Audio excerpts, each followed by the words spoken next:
ہمارے جو بہت قابل محنتی وزیر خزانہ ہیں ان کا آج بیان بھی چھپا ہے کہ اگر ہم نے ریفارمز نہ کی، اگر ہم نے بڑے کڑوے فیصلے نہ کیے تو پھر جو 3 سال کیا اس کے بعد بھی پھر خدا نخواستہ ہمیں IMF جانا پڑے گا۔ میں سمجھتا ہوں کہ وہ ڈوب مرنے کا مقام ہوگا اگر 3 سال بعد پھر دوبارہ ہم IMF جائیں۔ یہ اصل میں آپ کو نہیں کہہ رہے ہیں، میں مذاق نہیں کر رہا ہوں، یہ کہہ رہے ہیں اپنے وزیر خزانہ کو۔ نہیں واقعی یار تم نے سنا نہیں، انہوں نے یہ کہا ہے کہ بڑے قابل، نہیں آپ نے ایڈٹ تو نہیں بھائی صاحب میں کیا دوبارہ چلاؤں؟ انہوں نے کہا ہے کہ بڑے قابل، بڑے محنتی ہیں۔ اس کے بعد انہوں نے کہا کہ کیونکہ وہ کہہ رہے ہیں نا کہ اسی مہینے، یہ لفظ انہوں نے کہا تھا کہ جی اگر ٹیکس نہیں دیے گئے تو دوبارہ جانا پڑے گا، کل چھپا اخبار، ٹھیک ہے نا، اور انہوں نے اس بیان کا حوالہ دیا۔ اس کے بعد میں کہا ڈوب مرنے کا مقام ہے، یعنی موصوف اگر آپ ان 3 سالوں آپ میں غلط کانٹیکسٹ بنا رہے ہیں، ایسا نہیں ہے، وہ کچھ اور کہنا چاہ رہے تھے، وہ اتنے لوگوں کے بیچ میں تھوڑا وہ اوپر نیچے۔ نہیں ایسی بات نہیں، میں پولی تھی یہاں پر ایڈی بھی نہیں۔ شہباز صاحب نے صحیح معنوں میں کہ جی ڈوب مرنے کا مقام ہے کہ آپ کو پورا اختیار دے دیا ہے، آپ لگائیے ٹیکس جتنے لگانے ہیں، آپ کا ہاتھ روک رہا ہوں میں۔ انہوں نے اپنی، اور اس کو دیکھیے، اس بات کو پلیز اس کو ایک کانٹیکسٹ میں رکھ کر دیکھو۔ ادھر وزیر اعظم صاحب یہ فرما رہے ہیں، ساتھ ہی اب قومی اسمبلی، ابھی تو اس کا اجلاس ختم ہوا ہے بجٹ کا، کل دوبارہ اور اچانک، حالانکہ اگست میں ہونا تھا، you know if you go by parliamentary calendar, تو قومی اسمبلی کا دوبارہ اجلاس متوقع تھا اگست کو، ٹھیک ہے، انہوں نے کل بلوا لیا ہے۔ پہلے بخدا میں یہ سمجھا کہ یار یہ کہیں ایسا تو نہیں کوئی ایمرجنسی وغیرہ، کیونکہ ہم تو خدشوں کے مارا ہوا، میں تو ہوں نا سام کی، وہ کہتے ہیں کہ ڈسا اور رسی سے بھی۔ لیکن بعد میں نے تھوڑی بہت سن گن لی تو پتہ یہ چلا کہ کچھ نئی قانون سازی درکار ہے، جو IMF کی تسلی کرنی ہے۔ میں نے بار بار پوچھا یار کوئی منی بجٹ تو وہ نہیں؟ پیمرا والا وہ کیا ریگولیشن ہے، نہیں آ رہی سوشل میڈیا پر، بتا دیں۔ نہیں یار، IMF کے لیے کوئی توانائی سے جی بجلی سے متعلق کہہ رہے ہیں۔ ایک تو مجھے یہ سمجھ آ رہی ہے وہ کریکشن شاید کرنی پڑے گی کہ جو پیٹرول پمپ والوں نے جو ہڑتال ختم کی ہے نا، وہ جو ڈبل ٹیکسیشن ان پہ ہو رہی تھی کہ ایڈوانس 0.5% تھے، ٹھیک ہے، وہ چونکہ وہ فائنانس بل میں آ چکا ہے، ایک تو اس کی کریکشن ہوگی۔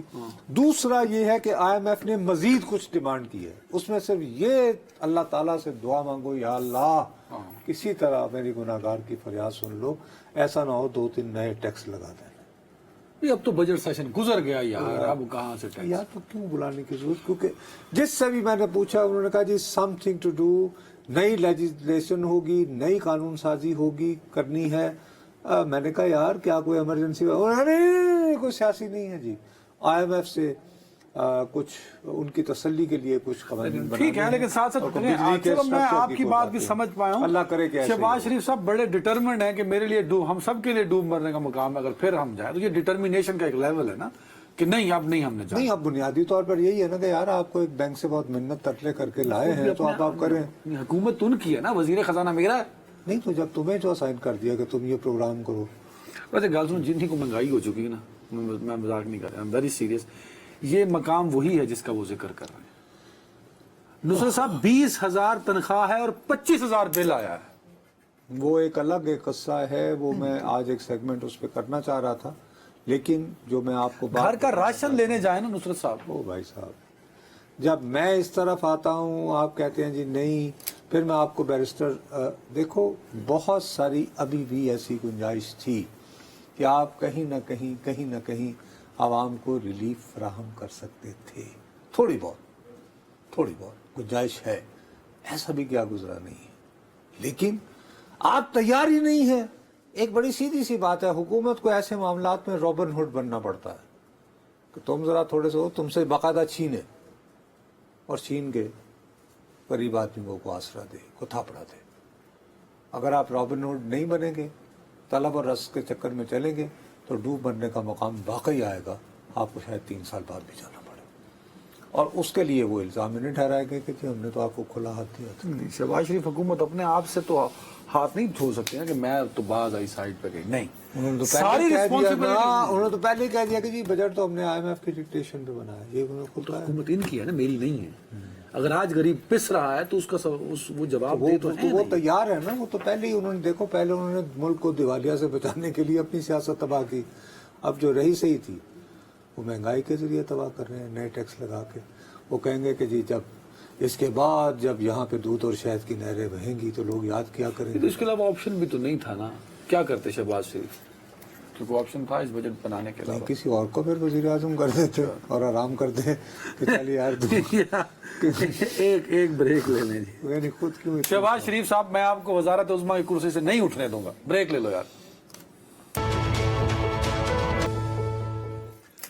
جی ناظرین, ویلکم بیک. اچھا بھائی, اب ہمارے پاس وقت بہت کم ہے اور میں نے کراچی سے بیورو چیف بھائی سمر صاحب کو لیا ہے. انہیں لینے کا مقصد جو ہے وہ یہ ہے کہ کل ایک بہت ایکٹیو, ہائپر ایکٹیو بلکہ میں یہ کہوں گا, کاؤنٹر ٹیررزم کے بہت امپورٹنٹ کردار جنہوں نے ادا کیا ہے گزشتہ کئی برسوں سے, CTD کاؤنٹر ٹیررزم ڈپارٹمنٹ کے افسر DSP علی رضا صاحب, جو کہ چودھری اسلم صاحب شہید کے قریبی ساتھی, بہت قریبی ساتھی تھے, اور ان کو باقاعدہ ٹارگٹ کر کے. تو میں یہ جاننا چاہتا ہوں کہ یہ پورا واقعہ کیا ہے. السلام علیکم جی سمر بھائی. وعلیکم السلام سر. جی سمر صاحب, بہت بہت شکریہ. میں نے آپ کو ایمرجنسی میں ڈیٹیلز کے لیے بلایا ہے. تھوڑا سا صرف علی رضا صاحب کا ہمارے دیکھنے والوں کے لیے بیک گراؤنڈ بتا دیجئے کہ یہ کتنے اہم آفسر تھے CTD کے. جی بہت شکریہ نصرت صاحب. اور بھائی جان, بات یہ ہے کہ CTD کے جو افسر ہیں علی رضا, یہ کافی ذہین آفیسر تھے, اور انہوں نے جو ہے BLA, TTP اور جو کراچی میں عسکری ونگ کے ٹارگٹ کلرز تھے ان کے خلاف جو ہے بھرپور کارروائیاں کی تھی. لیاری گینگ وار کے خلاف یہ بڑے سرگرم رہے. چودھری اسلم کے قریبی ساتھیوں میں شمار ہوتا ہے. CTD گارڈن کے یہ جو ہے ان کی تعیناتی تھی انویسٹیگیشن میں بطور DSP, اور یہ بہت ہی ایکٹیو آفیسر پہچانے جاتے ہیں, جانے جاتے ہیں. شہر میں ان کا بڑا نام تھا. راجہ عمر خطاب ہیں, مظہر مشوانی ہے, CTD کے قابل افسران میں ان کا شمار ہوتا تھا. بدقسمتی سے کل جو ہے ان کو ٹارگٹ کیا گیا کراچی کریم آباد کے علاقے میں, شکیل کارپوریشن, جہاں پہ ان کی پیدائش اسی ایریا میں ہوئی. اب ایک منٹ سمر بھائی, سوری آپ کو میں کاٹ رہا ہوں, لیکن یہ بات امپورٹنٹ ہے.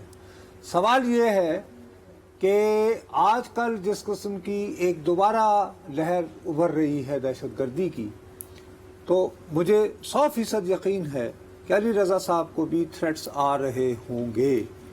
سوال اٹھتا ہے کہ وہ کریم آباد بیچارے کیوں, ان کو کیا یہ پہلے سے متنبع نہیں کیا جا رہا تھا کہ سر آپ کریم آباد نہ جائیں, ٹھیک ہے آپ کی جائے پیدائش ہے, آپ کا بھائی محلہ ہے, وہاں آپ کے دوست یار ہیں, بٹ جانے سے گریز کریں.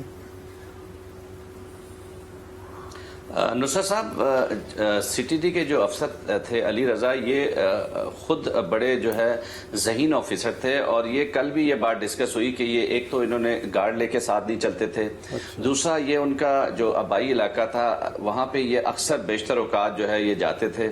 اچھا, ایک یہ شادی شدہ نہیں تھے, ان کی فیملی نہیں تھی, تو یہ تمام جو ٹائم تھا وہ دوستوں کے ساتھ گزارتے تھے. اس علاقے میں جو شکیل کارپوریشن کا علاقہ ہے, وہاں پہ یہ جو غریب غربا لوگ تھے ان کو راشن بھی تقسیم کرتے تھے. جو عینی شاہدین یا علاقہ مکینوں سے ہماری بات ہوئی, ان کا کہنا ہے کہ 100 سے زائد گھرانوں کو یہ مستقل ماہانہ جو ہے ان کو راشن بھی فراہم کرتے تھے. پھر عید تہوار پہ ان کی مدد بھی کرتے تھے. کافی جو ہے درویش صفت انسان تھے. اکثر اوقات انہیں دیکھا گیا بغیر جو ہے گارڈز کے چل رہے ہوتے تھے. گاڑی بم پروف تھی, حالانکہ بطور یہ DSP CTD میں تعینات تھے, لیکن یہ لاپرواہی کہی جا سکتی ہے کہ وہ اتنے لاپرواہی انہوں نے دکھائی کہ اپنے ہی جہاں پہ وہ مستقل جاتے تھے وہاں پہ انہیں ٹارگٹ کیا گیا. اور اس حوالے سے ہماری جو انویسٹیگیشن افسران ہیں ان سے بات ہوئی, تو ان کا کہنا ہے کہ باقاعدہ جو ہے ان کو ٹارگٹ کیا گیا ہے. اب دیکھنا یہ ہے کہ کس کلدم تنظیم کی جانب سے ٹارگٹ کیا گیا, کیونکہ ابھی تک کسی بھی تنظیم نے ذمہ داری قبول نہیں کی. لیکن وہ جو نام چل رہا ہے الفجر, وہ ایسے ہی ہے ابھی. جی نصرت صاحب بالکل الفجر جو ہے وہ ہماری بات ہوئی ہے سی ٹی ڈی کے ڈی آئی جی آصف حجاز شیخ. انہوں نے کہا یہ ایک سوشل میڈیا پلیٹ فارم ہے جس پہ یہ جو اس طرح کا کلیم کیا گیا, لیکن ابھی تک کسی تنظیم کی جانب سے یہ جو ہے ذمہ داری قبول نہیں کی گئی ہے. تو تفتیش کر رہے ہیں کہ آیا یہ کس تنظیم کا کام ہو سکتا ہے, ایک اور چیز ایڈ کیجیے گا, یہ کام ہو سکتا ہے. کیونکہ آپ کی تو ایکسپرٹیز ہیں, آپ نے شروع کرائم سے کیا. یہ کچھ اطلاعات یہ آئی تھیں کہ سی ٹی ڈی کے جو افسران اور اہلکار ہیں ان کو دھمکیاں ملنا شروع ہوئی ہیں ٹیلی فون پہ اور ای میلز پہ اور تھرو لیٹر.